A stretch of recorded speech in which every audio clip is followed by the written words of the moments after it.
আজ রাতের আর্জেন্টিনা ইংল্যান্ডের সেমিফাইনাল শুধু একটি ফুটবল ম্যাচ নয়, এটি এমন এক লড়াই যার শিকড়ে ছড়িয়ে আছে যুদ্ধ, বিতর্ক, অপমান আর প্রতিশোধের ইতিহাস। প্রায় ৬ দশক ধরে চলা এই দ্বৈরথকে অনেকেই বিশ্ব ফুটবলের সবচেয়ে তীব্র প্রতিদ্বন্দ্বিতা বলে মনে করেন। এই গল্পের শুরু ১৯৬৬ সালের বিশ্বকাপে। স্বাগতিক ইংল্যান্ডের বিপক্ষে কোয়ার্টার ফাইনালে লাল কার্ড দেখেন আর্জেন্টিনা অধিনায়ক আন্তোনিও রাটিন।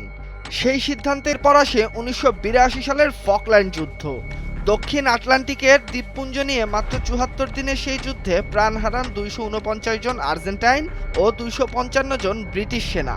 যুদ্ধ শেষ হলেও দুই দেশের সম্পর্কের ক্ষত আর কখনোই পুরোপুরি শুকায়নি। যুদ্ধের মাত্র ৪ বছর পর ১৯৮৬ বিশ্বকাপের কোয়ার্টার ফাইনালে আবার মুখোমুখি হয় দুই দল। সেদিন ইতিহাস লিখেছিলেন দিয়াগো ম্যারাডোনা। প্রথমে হাত দিয়ে করা তার বিতর্কিত হ্যান্ড অফ গড গোল, তারপর ৫ জনকে কাটিয়ে গোল করা গোল অফ দ্য সেঞ্চুরি।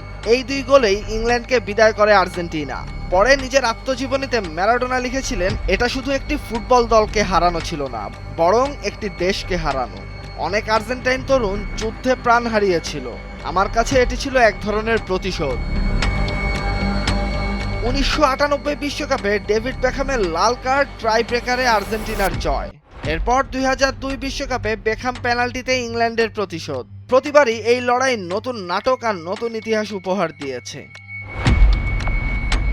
আজ ২০২৬ বিশ্বকাপের সেমিফাইনালে প্রথমবারের মতো ফাইনালের টিকিটের লড়াইয়ে মুখোমুখি হচ্ছে আর্জেন্টিনা ও ইংল্যান্ড। একদিকে মেসির শেষ বিশ্বকাপ স্বপ্ন, অন্যদিকে ইংল্যান্ডের দীর্ঘদিনের শিরোপা খরা কাটানোর লড়াই। তবে ফল যাই হোক, একটা বিষয় নিশ্চিত, আজকের ম্যাচে শুধু ৯০ মিনিটের ফুটবল নয়, মাঠে ফিরে আসবে ইতিহাসের সবচেয়ে তিক্ত ফুটবল প্রতিদ্বন্দ্বিতার আরেকটি অধ্যায়। তাহসিনুল বাকি ফাহিম, ভোরের কাগজ।